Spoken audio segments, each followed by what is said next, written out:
नमस्कार दोस्तों, शास्त्र ज्ञान में आपका स्वागत है। मैं बहुत खुश हूँ कि आप आज हमारे साथ हैं। अगर आपने अभी तक चैनल को सब्सक्राइब नहीं किया है तो जल्दी से करें ताकि आप हमारे सबसे नवीन अपडेट्स को मिस न करें। मैं यह कहना चाहता हूँ कि आप सभी का धन्यवाद करता हूँ जो इस समृद्धि भरे समुदाय का हिस्सा बने हैं। आपका समर्थन हमारे लिए अत्यंत महत्वपूर्ण है और यही हमारे चैनल को मजबूती देता है। बिना और कुछ कहे चलिए शुरू करते हैं। ब्रह्मा पुराण ग्रंथ का आज 33वां दिवस है, लेकिन इससे पहले इस वीडियो को लाइक करना न भूलें और नीचे अपनी राय देने के लिए कमेंट करें। मुझे आपसे बात करना बहुत पसंद है और यह वाकई मेरे चैनल को एक जीवंत अवस्था का स्थान बनाता है। तो बिना किसी देरी के चलिए शुरू करते हैं। कल हमने देखा पार्वती जी का स्वयंवर और महादेव जी के साथ उनका विवाह। आज देखिए देवताओं द्वारा महादेव जी की स्तुति, कामदेव का दाह तथा महादेव जी का मेरु पर्वत पर गमन। ब्रह्मा जी कहते हैं, अमित तेजस्वी महादेव जी का विवाह हो जाने पर इंद्र आदि देवताओं के हर्ष की सीमा न रही। उन्होंने भगवान शंकर को प्रणाम किया और इस प्रकार स्तुति आरंभ की। देवता बोले, पर्वत जिनका लिंगमय स्वरूप है, जो पर्वतों के स्वामी हैं, जिनका वेग पवन के समान है, जो विकृत रूप धारण करने वाले तथा अपराजित हैं, जो क्लेशों का नाश करके शुभ संपत्ति प्रदान करते हैं, उन भगवान शंकर को नमस्कार है। नीले रंग की चोटी धारण करने वाले अंबिकाप्ति को नमस्कार है। वायु जिनका स्वरूप है और जो सैकड़ों रूप धारण करने वाले हैं, उन भगवान शिव को प्रणाम है। दैत्यों के योग का नाश करने वाले तथा योगियों के गुरु महादेव जी को प्रणाम है। सूर्य और चंद्रमा जिनके नेत्र हैं तथा जो ललाट में भी नेत्र धारण करते हैं, उन भगवान शंकर को नमस्कार है। जो श्मशान में क्रीड़ा करते और वर देते हैं, जिनके 3 नेत्र हैं, उन देवेश्वर शिव को प्रणाम है। जो गृहस्थ होते हुए भी साधु हैं, नित्य जटा एवं ब्रह्मचर्य धारण करने वाले हैं, उन भगवान शंकर को नमस्कार है। जो जल में तपस्या करते, योग जनित ऐश्वर्य देते, मन को शांत रखते, इंद्रियों का दमन करते तथा प्रलय और सृष्टि के कर्ता हैं, उन महादेव जी को प्रणाम है। अनुग्रह करने वाले भगवान को नमस्कार है। पालन करने वाले शिव को प्रणाम है। रुद्र, वसु, आदित्य और अश्विनी कुमारों के रूप में वर्तमान भगवान शंकर को नमस्कार है। जो सबके पिता, सांख्य वर्णित पुरुष, विश्वदेव, शर्व, उग्र, शिव, वरद, भीम, सेनानी, पशुपति, शुचि, वैरिहंता, सद्योजात, महादेव, चित्रक, विचित्रक, प्रधान, अप्रमेय, कार्य और कारण नाम से प्रतिपादित होते हैं, उन भगवान शिव को प्रणाम है। भगवान पुरुष रूप में आपको नमस्कार है। पुरुष में इच्छा उत्पन्न करने वाले आपको प्रणाम है। आप ही पुरुष का प्रकृति के साथ संयोग कराते हैं और आप ही प्रकृति में गुणों का आधान करने वाले हैं। आपको नमस्कार है। आप प्रकृति और पुरुष के प्रवर्तक, कार्य और कारण के विधायक तथा कर्मफलों की प्राप्ति कराने वाले हैं। आपकी नमस्कार है।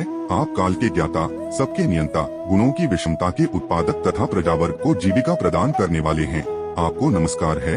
देव देवेश्वर आपको प्रणाम है। भूत भावन आपको नमस्कार है। कल्याणमय प्रभु आप हमें दर्शन देने के लिए प्रसन्नमुख एवं सौम्य हो जाएं।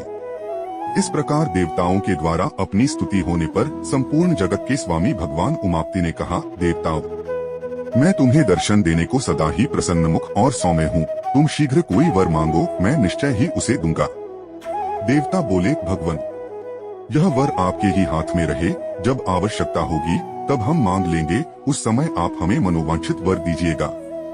एवं स्तु कहकर महादेव जी ने देवताओं तथा अन्य लोगों को विदा किया और स्वयं प्रमुखों के साथ अपने धाम को चले गए। ब्राह्मणों, जो इस स्तोत्र का श्रवण या पाठ करता है, वह संपूर्ण लोकों में जाने की शक्ति प्राप्त करता और देवराज इंद्र की भांति देवताओं द्वारा पूजित होता है।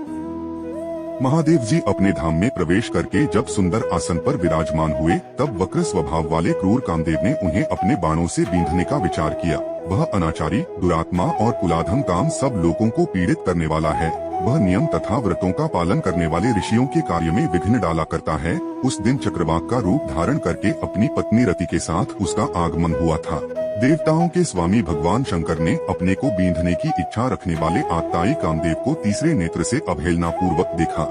फिर तो उनके नेत्र से प्रकट हुई आग सहस्रों लपटों के साथ प्रज्वलित हो उठी और रति के स्वामी मदन को उसके साथ श्रृंगार के साथ सहसा दग्ध करने लगी। उस समय जलता हुआ कामदेव बड़े करुण स्वर में आर्तनाद करने लगा और भगवान शिव को प्रसन्न करने के लिए धरती पर गिर पड़ा। इतने में उसके सब अंगों में आग फैल गई और सब लोगों को ताप देने वाला काम स्वयं ही पृथ्वी पर गिरकर क्षण भर में मूर्छित हो गया।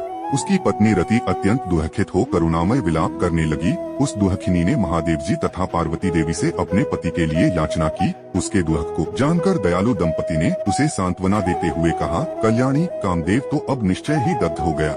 अब यहाँ इसकी उत्पत्ति नहीं हो सकती, परंतु शरीर रहित होते हुए भी यह तुम्हारे सब कार्य सिद्ध करता रहेगा। शुभे। जय भगवान विष्णु वसुदेव नंदन श्री कृष्ण के रूप में इस पृथ्वी पर अवतार लेंगे। उस समय उन्हीं के पुत्र रूप में तुम्हारे पति का जन्म होगा। इस प्रकार वरदान पाकर कामपत्नी रति खेदरहित एवं प्रसन्न हो अपने अभीष्ट स्थान को चली गई। इधर भगवान शंकर कामदेव को दग्ध करने के पश्चात भगवती उमा के साथ हिमालय पर प्रसन्नता पूर्वक रमण करने लगे।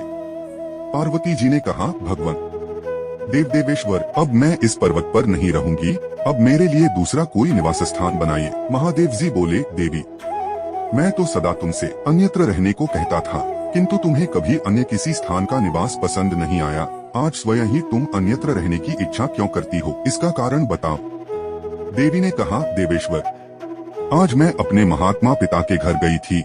वहाँ माता ने मुझे एकांत स्थान में देख उत्तम आसन आदि के द्वारा मेरा सत्कार किया और कहा, तुम्हारे स्वामी दरिद्र हैं, इसलिए सदा खिलौनों से खेला करते हैं।